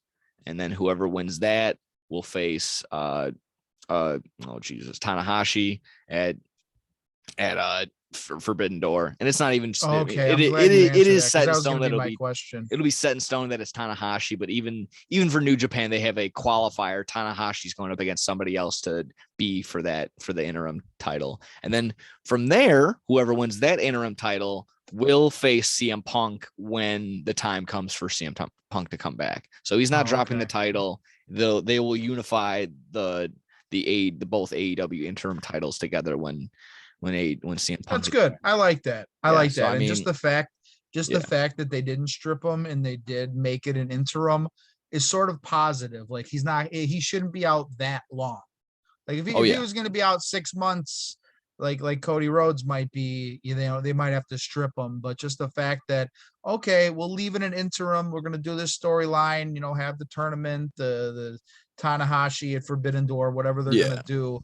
It's a good sign, I guess. He has to have surgery, but it's a good sign. It might not be as bad as some people think. Yeah, I think so. That's exactly what I was thinking too. The only thing I was some people are nitpicking again, just, a battle royal. I mean, they just had the Owen Hart tournament. Are we really going to turn around and be like, another 4 or 5 week tournament right now? No, they need a champion right now. They need a front runner. They're going to start a whole bunch of storylines. I think this battle royal, while it not like there'll be a couple, bullshit guys in there, like probably the Butcher and the Blade or some shit like that, but they can turn around and when it gets to like the final 8, final 6 guys, they can do what WWE does. And when Eddie Kingston got eliminated by Bryan Danielson, who I think should win the whole fucking thing and end up winning the title, but whatever. He eliminates Eddie Kingston. That starts the storyline. Jungle Boy accidentally hits Luchasaurus, and then they go over the top rope. They won't be in the Battle Royal, but there's already the seed has been planted for that. I don't know Yeah, if you exactly. saw after their last tag match they lost, like Christian Cage sort of consoled Jungle Boy and sort of shook off Luchasaurus a little I didn't bit. see that. So yeah, Okay. he gave Luchasaurus like a dirty look, and then he put his arm around Jungle Boy Jack Perry and sort of walked him out of the ring, you know. So Yeah. I think you're onto something there. Okay. I mean, yeah. So I mean, they could Yeah. seeds can be planted, like you just said. Seeds can be planted in this battle royal. You know, while some people will just be eliminated, tossed over the ropes, no fucking problem. But storylines can come about from this battle royal. It's not just something that we can just toss by the wayside. Something important come about from it. In terms of people that should and could come back and win it, yeah, don't go Adam Page just yet. Just lost it. He's going to be not off the shelf. He'll just be on the sideline for a little bit. They're gonna push and act like, oh my God, Murder Hawk. What you did? Why Lance can't Archer. All right, Lance Archer. They're gonna act like maybe Lance Archer's gonna win it, but I don't think he will. No. If he does, then Moxley's gonna win the interim title, and Moxley shouldn't win the title either. I think the only name that for sure needs to be in it, win it, Bryan Danielson. As simple as that. They need the star guy. They need a guy that, when it comes to Forbidden Door, is not only going to sell the tickets, is going to put on a good performance with any one of these New Japan guys. This is all anyone that they throw up at Bryan Danielson, he will have a phenomenal match. They'll have chemistry right away. It won't be a problem. They won't even cross anybody's mind. So yeah, it needs to be him. There's no other name that you can justifiably say should be over him in my mind. I mean, there's no one. There's no one. The one other, I think in my mind, there was like 2 other guys. Well, one maybe other MJF, guy. but that wouldn't go into the storyline. But go ahead. Yeah, there's one guy I've sort of came around on him, and obviously he just won the Owen Hart Cup. Adam Cole, like Adam Cole's been on fire. He's a fan favorite. He'll be in the running for it. He might not win it, but I think doesn't he automatically up I think there. Wasn't that the reward? That was another question. Doesn't he get a title shot? I think that's already a thing. How's that gonna? Okay, he might already get a title shot either pre or post Forbidden Door, but okay, the writing would already be on the walls that he wouldn't win that anyway. So yeah, I don't know if they do throw him in there. That could make sense too, but I don't know. You got him and the way that they were kind of setting it up. Oh, is that another? Oh no, back to back. Suck. Oh no, I'm so sorry. Trey Mancini and Mullins. Yeah, that was another name that the Sox should trade for. Yeah, try and do that. You shouldn't have called. You shouldn't have called. I did. I jinxed him. He's about to call me, but he just texted me. He's like, "Yeah, bitch, solo knock to tie it up." Ha ha. Yeah, oh no. Oh Jesus. Yeah. Oh fuck. Hey, and second guy, he already has fucking ties to New Japan. Where the fuck has he been? My guy. Oh, Kenny Omega. Come on. Could pull the trigger. I think and that's the thing. There's no timetable on him to return. We don't know if he's injured, recovering, if he is ready to go. They could be crazy and pull the trigger, but I don't think the time would be to do that on free TV when unannounced Kenny Omega coming back. That would be such a bad booking move for Tony Khan. You need eyeballs when Tony Omega's coming back. Back-to-back shillelaghs. That's a good one. Yeah. Oh, I'm gonna start using that one. Jose Abreu went deep. That's a shillelagh right there, man. Jesus. Oh, fuck you, John. I mean, yes, simple as that. Just the terrible timing for the injury. Can't the worst. That's about as it. And it was clear as day. CM Punk rightfully just upset when he was doing the promo on Rampage. Still have not come to actually watching it myself in full length on my DVR. Still just sitting there. I'm like, I don't know if I want to do that to myself. I was driving home coming from work, and I saw all the messages in our UCW AEW chat. I was just like, son of a, I can't believe this is happening. But at least my assumption of a torn ACL was immediately shot down. I'm glad I'm not glad he's injured, but glad it's less than what I thought it was going to be. You know, so he'll be gone for a little bit. You know, like I just said, there's a ton of potential. There's always is in AEW. There always is with the talent that there is. Miro just came back. I know he'll maybe not give him the strap right away. Give him back the TNT title. Make that mean something again. That's my game plan for that. You need to give it to Danielson. It's as simple as that. Anything less than giving it to Bryan Danielson is an automatic disappointment for me. I'm going to be thumbs down. I'm going to be very disappointed. I don't know if anybody else would move the needle as much as Bryan Danielson would, besides CM Punk. It's as simple as that. Yeah. I mean, CM Punk was more over in Las Vegas and Los Angeles than the Young Bucks were. I mean, then that's where the Young Bucks are from. So, I mean, it's crazy. It's insane. So it's like I said, no one, you can't obviously time out your injury. You wouldn't want to do it right now, but shit timing. He'll get back as soon as he can. You know he will, and I think it'll be all positives from there. In the meantime, we got this MJF work, shoot, pipe bomb, whatever you want to call it. He made waves, and this was he did. Beyond interesting to see. I mean, I guess we'll go dive into our initial reaction and then just deciding, you know, a word we don't like to say. Was it real? Was it fake? What the good for the business, good or bad for the business? What are you thinking? I've been talking a long time about CM Punk. I don't know.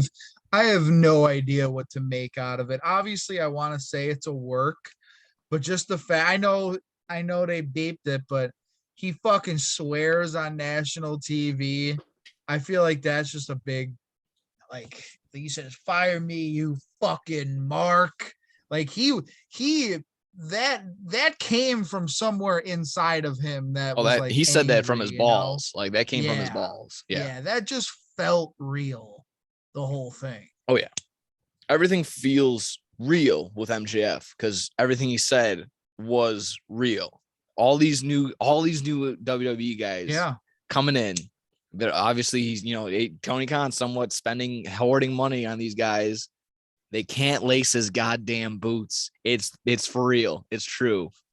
When they've used Malachi Black and Adam Cole and kind of somewhat Miro, somewhat Matt Hardy, and then Jeff Hardy, the way that they have, just while some spots have been very good, other spots have been pretty bad. While it could always be improved, MJF has hit every fucking time he's had the mic in his hand, he's had a match, anything, any spot he's performed, even the dumbass dance that he had to just swallow his pride with Jericho, he even won an award for it, a fucking daytime Emmy or whatever for it. So he makes money. The thing with me is I don't know where it is, and a lot of people can't tell where did the shoot start. And meaning shoot, like, was it for real? Like, what was he doing? Was he trying to get a leg up on the backstage part? Was he actually not just putting out in front of us on like the actual what you would see on TV, the backstage drama and shit like that? What was I saying? Where did the shoot part start? Was him missing the Double or Nothing meet and greet part of the shoot? Yeah, I did hear that. Was that him trying to make a statement to Tony Khan? Was that part of the storyline? Is his merchandise being taken off of Pro Wrestling Tees a part of the shoot or not? Yeah, who knows? And apparently there's also reports of him being edited out of the opening promos out of Rampage and Dynamite. Find out tomorrow. Yeah, I guess so. We'll find out if there's going to be a brand new fucking package. But I mean, you still go on there. You can find some glimpses. Package. Thank you. You can still find some glimpses of MJF stuff. You can buy the DVDs, and there's like 3 shirts left for him, but everything's gone. I can't make heads or tails of what of what is real and what was set up between Tony Khan and MJF. What for sure needs to be done.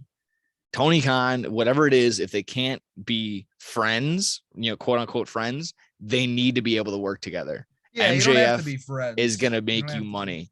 He needs to realize that, because he just came off of a loss to Wardlow. And not only is Wardlow more over than ever, MJF coming off of a loss, getting beat flat in the ring, getting powerbombed 10 times in a row, and he's more over than ever. No one's even talking about his loss. Yeah. They're talking about this pipe bomb. So people can be mad that, it made the business look bad. It isn't anything new that any other AEW fan or AEW hater hasn't already tweeted out, put a video out on it, or just said about in their opinion. None of this information about, him hoarding money for WWE talent. Fucking him having mud show wrestling guys, bunch of guys that are untrained going out there and being out of shape or just straight up botching shit. What's that dropping one dude? people on their heads? What's the one dude that we always make fun of? The old guy JD with Drake? the fucking JD Drake. So yeah, dude.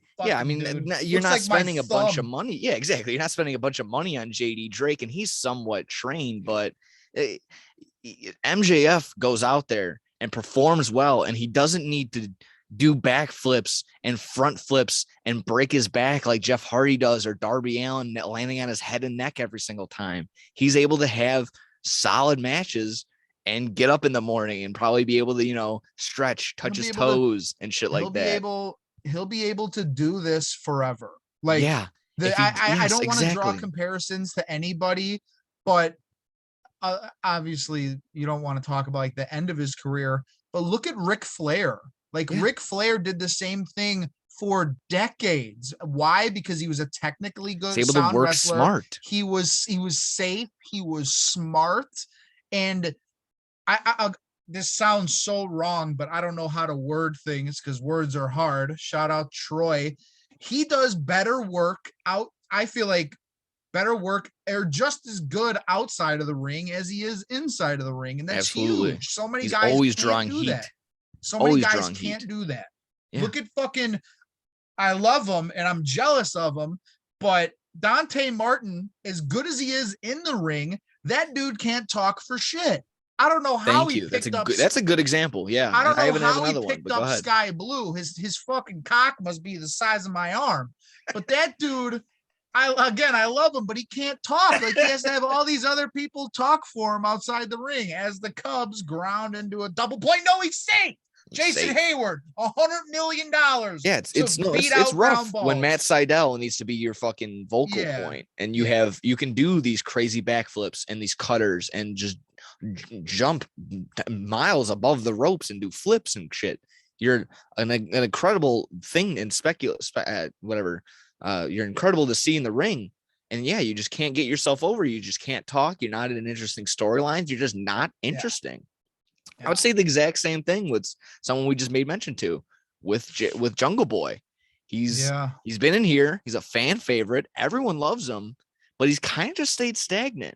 He needs to get that singles run. I feel. I know it's tough. Everyone loves Jurassic Express, and that should be not a tag team that goes away, but maybe take some time off or something. Maybe I don't know. Maybe just someone needs to Jurassic Luchasaurus fucking hibernates for 3 months. He doesn't get hurt. Just gets some paid time off. Meteor. Yeah. His house got hit by a meteor. He's got to go fucking salvage. So he's gone for two months. Let Jungle Boy have some sort of run. See what we can salvage from this. Something like that. That doesn't even need to be the same thing. But we're getting backtracked. I mean, just to focus back on MJF and everything, I guess, just to wrap this whole thing up, and we'll finish this episode. Just what this was good on him. This Tony Khan, like I just said, you don't need to be friends. You need to be able to work in the same vicinity. MJF deserves every dollar you spend on him, and the numbers back it up. Everyone's been saying it, and he's even said it in his promo. He said number 2, but as of right now, he's now the number 1 minute by minute draw in terms of ratings on AEW. So everyone's watching him. All eyes are on him. All of his tweets or his Instagram or whatever, everyone's trying to see what's up. Yeah. There's still nothing. Was when he said he was number 2, who was number 1? Who was he referencing? I would have no idea. I probably wouldn't have a clue. He probably, maybe Moxley, maybe Mox, maybe Omega or something like that. But still, those are the 2 that I was thinking of. I couldn't think of anybody else. I don't know if MJF slips through the cracks, through the crevices. It's so bad. But this promo works perfect in so many ways. This could be, MJF, if this truly is his last little hoorah, fuck you, that's it. That's the last of we saw. We saw him say, fuck you, Tony Khan, you're a mark, fire me. There you go. If they turn around, pay him a shit ton of money, and we see him in, I don't know, 2 weeks, 3 weeks, a month, with something brand spanking new, and he gets a jolt of lightning, for a title run right after Forbidden Door or something like that, if you establish some more new storylines. I mean, it's another one right there. I was thinking what you could do, Tony Khan can then treat MJF how MJF was treating Wardlow. Give him a series of stipulation matches that, MJF can inevitably win and keep, but struggle through. And then maybe the carrot that's dangling at the end of the stick is a title match or something like that. Yeah. And then that's when you either the interim champions are already combined or something like that. But then whoever he's up against, maybe even CM Punk, maybe CM Punk can put him over, revisiting that rivalry again is maybe his first or second rivalry with the title coming back. What would be the word? He wants to act like it's going to be a walkout. He's going to threaten to walk out and win the title, just like CM Punk did in 2011. And maybe you can do that. Yeah, that's sort of what I was thinking. Like, that's why I'm leaning more towards it's a work, just because he might pull something like that. Like, we all thought we were going to get it with CM Punk, maybe not winning the title and walking out, but we were supposed to get the Summer of Punk.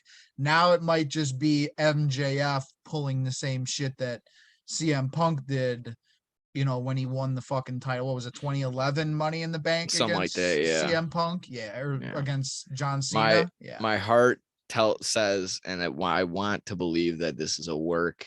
My brain is all over the place. I can't make heads or tails of it. But hey, that's why AEW is the greatest. That's why MJF. That's why MJF is the greatest. We don't know. That's why MJF is the best. Yeah.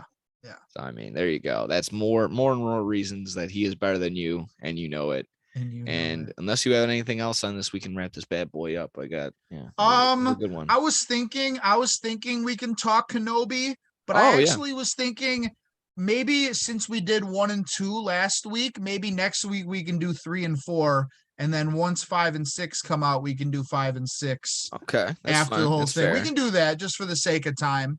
Yeah, and honestly, that, and my brain's a little fuzzy on episode 3, other than spoiler alert. We got the fucking duel, and we saw Obi-Wan and Darth Vader go at it, and I don't think this is the last time we saw it. But we'll talk about it more. We'll talk 3 and 4 next week. We'll have the fucking big segment. Talk Obi-Wan 3 and 4. Christopher Morel's about to strike out. I think that about fucking wraps it up. Yeah. I hope you can get back from the island. Hope there's some sort of boat or some sort of plane coming back for you. There's fucking, I'm here chilling with fucking Grogu. Yeah, hopefully get some good sun out there. He found a bunch of frogs. We're grilling them up right now. He sort of used the Force. He fucking picked them up. So we're going to go fucking chill, put our feet in the sand, watch the Cubs win, hopefully, and eat some frogs and just have a fun time, Fuck yeah. Yeah. With that being said, thank you everyone for listening, everyone for subscribing. Maybe get some comments going. Those are always fun too. Subscribe to the YouTube page, the new Twitter page, the degenerate _ bets. So you'll find some. We got our daily bets. Yeah. We'll find it. It's all in there. You know where to find shit and all that stuff. But other than that, thanks for tuning in, everybody. And I'll catch you next week. Oh yeah. See Go you later. Sox. Bang.